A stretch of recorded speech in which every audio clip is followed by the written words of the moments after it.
Hello friends, welcome to Jamaica Magazine. I'm your host Adrian Atkinson. It's the day for love. Although one could make the argument that we should show love every day, and that would be correct. A day set aside for matters of the heart is just an additional opportunity to show the abundance of how much we're filled with this thing called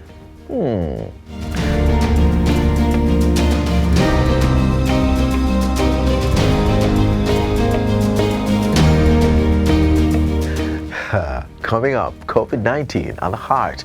On a day like this, it's only correct that we look at the organ responsible for all the happiness and some other things that we may feel. And later, we hear some of your views on the matter. Stay tuned. We'll be right back.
Good day, I'm Adrian Atkinson and this is your JIS News for Tuesday, February 14, 2023.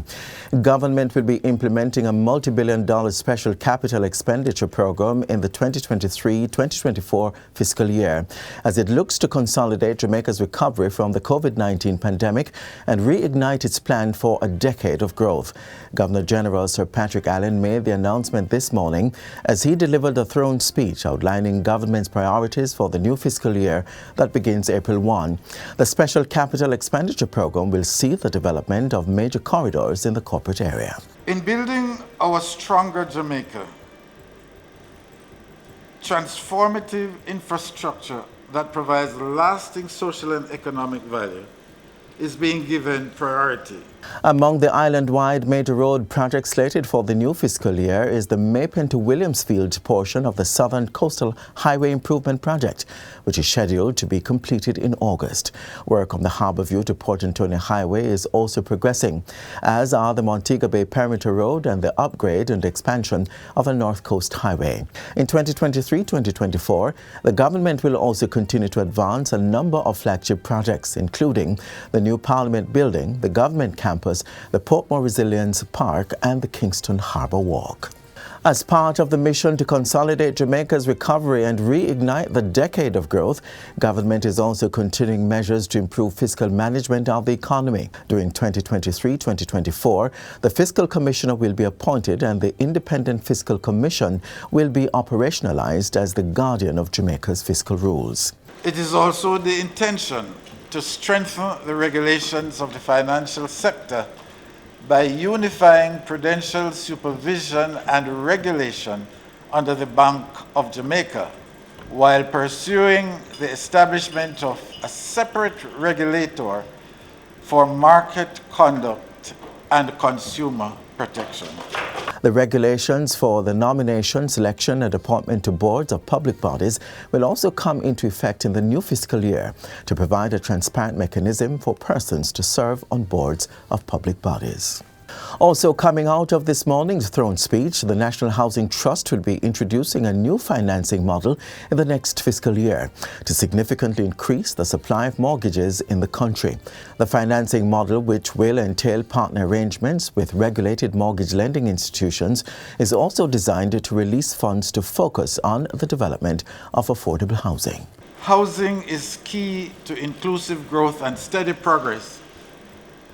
And we are making steady progress towards the government's stated target of 70,000 new housing solutions by the end of 2025 to 26. At the same time, the Governor-General says the Greater Bernard Lodge development, which is slated for 15,000 housing solutions, has seen strong interest from developers and continues its build-out. In other news, a much-needed $14 million water shop has been opened in the community of Mile Gully in Manchester. Minister of Local Government and Rural Development Desmond McKenzie says it's the latest example of the administration's commitment to improving water supply systems across the country. Not just by means of putting in water shops, but to make communities accessible to the service provided by the National Water Commission. The Mile Gully Water Shop will provide approximately 16,000 gallons of water to residents. Minister McKenzie says the Rural Water Supply Limited is also undertaking a $12 million renovation project to restore the water facility in the community. In the meantime, he has warned the residents of Mile Gully not to allow the water shop to be used for commercial purposes. Apart from people using the free water or the social water that we provide, they use it to establish car wash, they use it for farming, and the one that is more disgusting than anything else is that they drive up their vans and they load drums of water and go and sell it to people. This is not something that we're going to tolerate. The minister also toured another water shop being constructed in Somerset, Manchester, and revealed that 4 additional water shops have been budgeted for Manchester in the upcoming financial year. And finally, 300 unattached youth are being targeted for enrollment in the Universal Service Fund, USF's Technology Advancement Program TAP. The third installment is set to launch sometime in March. The aim is to equip the youngsters between the ages of 18 and 29 with professional skill sets in coding, programming, software and web development. Interested persons may apply online at usf.gov.jm. The 12-month ICT training and apprenticeship program is also opened to persons with disabilities. Approximately 1,600 participants have so far been trained through partnership with the Amber Academy. They have also received employment. And that's it for JIS News Today. I'm Adrian Atkinson. Thanks for watching.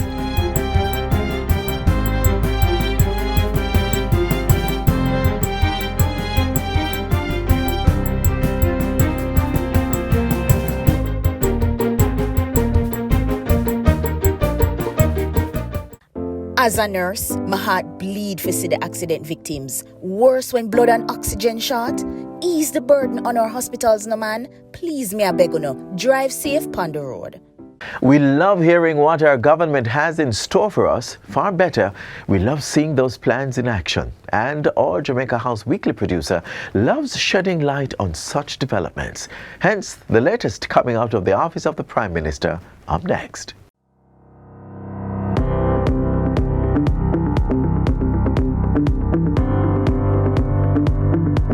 Prime Minister Andrew Holness announces electronic signatures for traffic ticket warrants and clears the air on high fines under the new Road Traffic Act and regulations.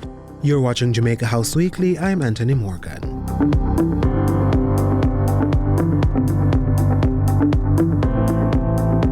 Legislation is to be brought to Parliament shortly for the implementation of electronic signatures for warrants issued to motorists with outstanding tickets. Prime Minister Andrew Holness has tasked the Minister of Justice, Delroy Chuck, with ensuring this becomes a part of the legal system. It has to be passed in the next 2 weeks.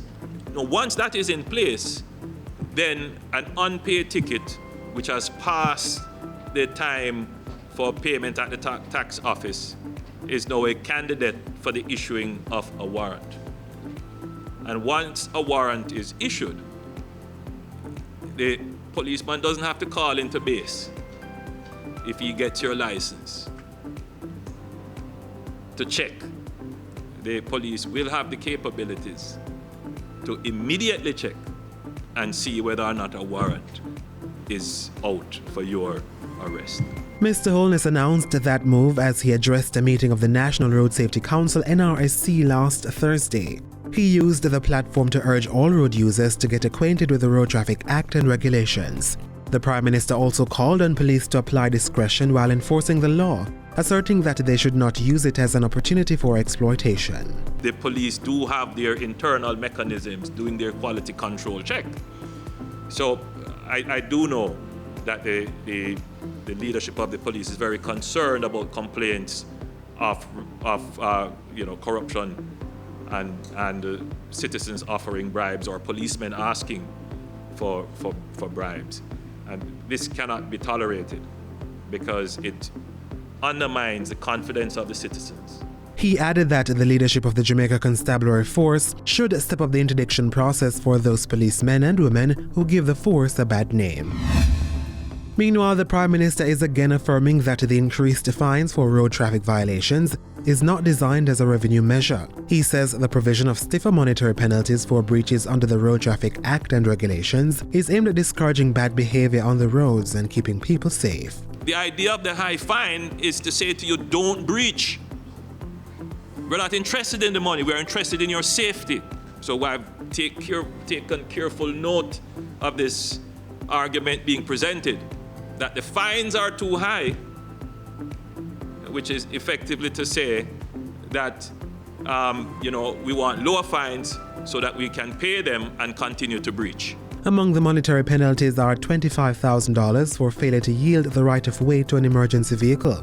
Unlicensed driving schools can be fined up to $100,000 in the parish court. A fine of up to $300,000 or imprisonment for up to 6 months will be given for falsely advertising that a person is the holder of a license to operate a driving school. And drivers who damage a road sign with a motor vehicle will be fined $50,000.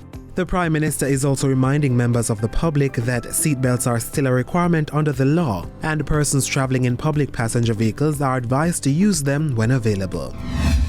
On Sunday, the Prime Minister was among the many participants at the 25th staging of the Sigma Race Day.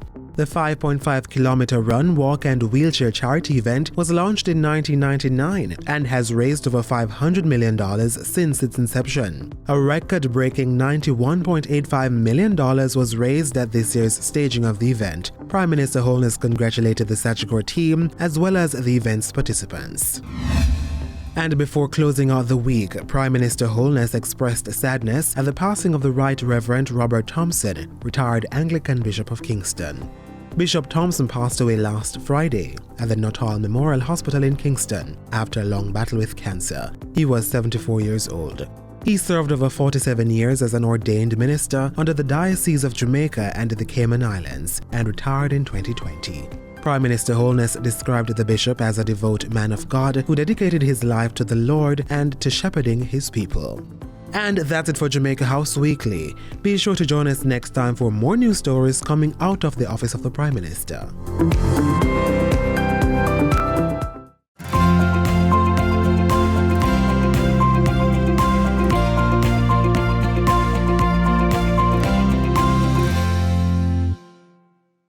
For some people, COVID-19 is a thing of the past. At least our attitude reflects that sentiment. But I'm here to remind you that COVID-19 is still very much a part of our lives and is very much a danger, more so when paired with other illnesses. Cardiovascular disease is one of them. Here, experts tell us the dangers of COVID-19 when paired with matters of the heart. Take a look.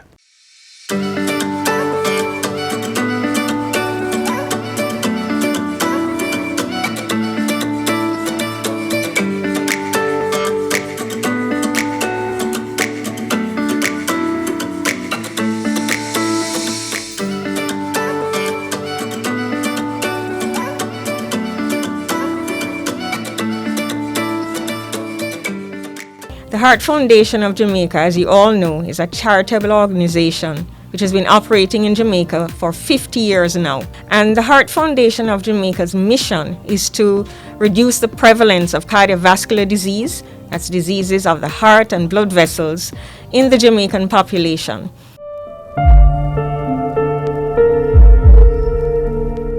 we are particularly interested in COVID-19 at the Heart Foundation of Jamaica, not only because we have been affected by all the economic, financial, social restrictions, but also because COVID-19 seems to have a particular impact in people with heart disease. And even in people who don't have heart disease, there are cardiac complications which develop as a result of COVID-19. One of the mandates of the Heart Foundation of Jamaica, one of the messages that we want to give is this: continue following up your medical conditions, continue screening for heart disease and the risk factors for heart disease. In terms of the screening, the cost of doing the heart test or the ECG is $2,500. This would include meeting with the registered nurse, having the ECG done. If it's abnormal, it will be read by a cardiologist. It also includes a blood pressure check and the height and the weight check. We would also recommend a blood sugar test, which is $600, a finger prick, you get your result in 3 minutes, and a total cholesterol check, $1,200, which also is the same finger prick to do your blood sugar check. So in all, maybe about just over $4,000 would give you a full screening.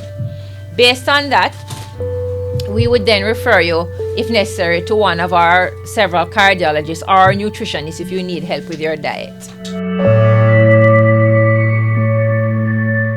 As with other infectious diseases, the emphasis is on prevention, early detection and isolation, and also management of cases to prevent persons from having serious illness and death. What we have seen is that persons with comorbidities are 96 more times likely to have moderate and severe illnesses, and are over 100 times more likely than persons without chronic illnesses to die. Many have more than one comorbidities, with a combination of cardiovascular disease and diabetes being quite common. The most common comorbidity and risk factor for death is age over 60 years. Our national surveys have shown that a significant portion of our elderly persons have comorbid illnesses, of which cardiovascular disease is the most common. The Ministry of Health and Wellness have therefore prioritized prevention in these groups to prevent or reduce risk of exposure. Hence, the stay at home, wearing your mask, maintain physical distance. The Disaster Risk Management Act pulls these persons out in having the stay at home order for the elderly persons. And of course, regardless of whether you're at home or in the community, you have to maintain the precautions at all times. It is therefore important that these vulnerable groups ensure that they maximize their ability to fight the disease if they should become exposed. And this includes healthy lifestyle choices, exercise, diet, keeping well hydrated, rest and relaxation, but also care for your chronic illness with regular physical examinations, compliance with medication, and timely and appropriate screening are important in order to ensure that you're able to fight the disease if you should become exposed, and of course that you should seek care early. We have sought to increase persons getting continued care by increasing the use of telemedicine, by increasing the length of prescriptions, and by instituting a home delivery for medications for elderly persons.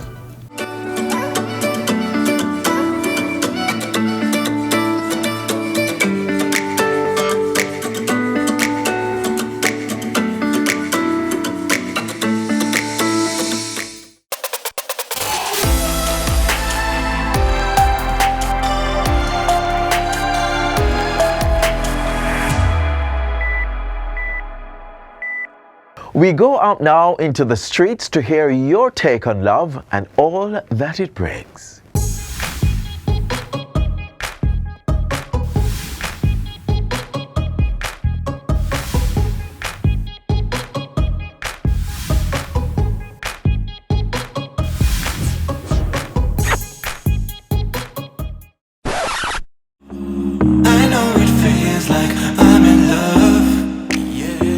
Love is something you have in your heart, and in your soul, you see me? That come from God. You can't just say look at someone and say you love them. You have to have a different kind of feeling towards them, because people nowadays just take love for something just simple. Love is a thing that it must be cherished. When someone loves you, automatically them respect you. It's something that derives basically from the perspective you have of the person. Words aren't the best way to say you love someone. I'd say your action is the best way to tell someone or show someone that you love them. Most of the time we think that love is the one that we just give to our couple, but it is not. Love exists everywhere. And you can love your neighbor, you don't have to know your neighbor to love your neighbor. Love is patient, it's kind, it's not boastful, it's humble. What is creating the issue right now, because we lack love. There's no love, there's no compassion. It's all about self. We need to show love to everybody. We need to help the street homeless. We need to help the one in the hospital. We need to help the one that's even taking drugs because they need love. Love that. To be fully embraced and understood by a person, right, or individual, it doesn't really matter. Feeling as a sense of happiness, joy. Love is deep affection. Yes, love is warm and gentle, and I love to love. Yes, outer road.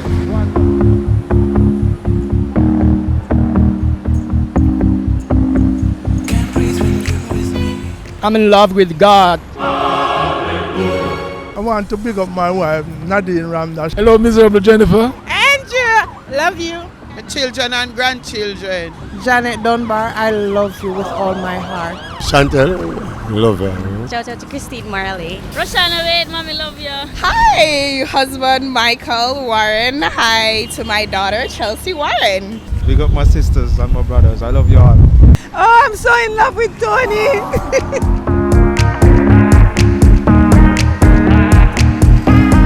Anyone have a problem with, I would just say may God continue to bless you. Whatever we have, at the end of the day, as long as you're happy living the best life, I think that should be good. To my taxi man, when me and him just fight one day. Peace and love. To my ex, it was nice meeting you, I guess. My baby daddy, always have ups and downs, but you know, I love you. For that person who tries to do me and my daughter wrong a few years ago, just want you to know that I forgive you 100%. Whoever I ever had a conflict with, shout out to you. I hope you're still living, breathing, and blessed. Yeah, it's out the road, you say. If we deal with love, peace and unity, we have muscles, so mind gets stronger. War or something will kill it. Me and you are, we're not going to angry. You show your love, you're going to show me back. I say respect, you're going to respect me back. I wish everybody just learn from that stage.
Searching online is what most of us do every day. Information is the world's new currency, and the provision of quality information is what is setting businesses, governments, and even countries apart. And when we search, we're looking for information that is accurate, easy to understand, and relevant. And we expect to get there in 3 clicks. The Jamaican public sector is delivering numerous services every day to clients locally and abroad. Clients who cannot afford to waste neither time nor money searching through hard-to-find information. Introducing gov.jm, the gateway that will become the single online space for accessing information on government services in a way that is simple and seamless. Through the Public Sector Transformation and Modernization Program, PSTM, gov.jm is placing the needs of our clients at the center. By placing vast government information in one place, we are making it easier, faster, and simpler for our clients and potential clients to get the information they need, when they need it, and how they need it. For the potential investor or visitor to Jamaica, the ability to find information easily can make the difference between a decision to invest in Jamaica or somewhere else. To start, we found those everyday services in highest demand, the ones Jamaicans locally and in the diaspora frequently need. We took the services non-residents and investors frequently need, and we've started by creating a gateway to those services online. Gov.jm will allow those seeking to do business with government to find what they need faster. Whether you want to know how to apply for a passport, pay taxes online, register a business, or find out your health benefits under the Health Fund program. Information is grouped so that the user knows where to go right away, whether he's a resident, non-resident, or an investor. And this is the kind of information, the kind of service that will gain Jamaica international rankings for e-government. We're still at the early stages. The gateway currently now indexes some of the services available online and provides clear navigation to them. But gov.jm will never stop evolving.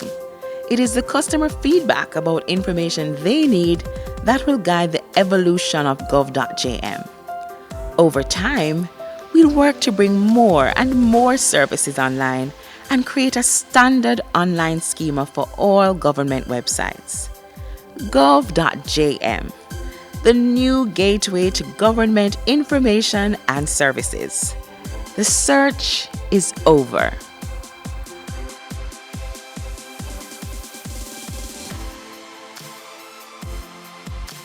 That's right, I love Jamaica, and I know you do too. So let's do all we can to keep this little island afloat, and its name soaring amongst the greats. Love today's show so much that you would like a recap? Well, catch it and other programs on our website, jis.gov.jm. Until next time, I'm Adrian Atkinson. Do take care. This has been a production of the Jamaica Information Service, the voice of Jamaica.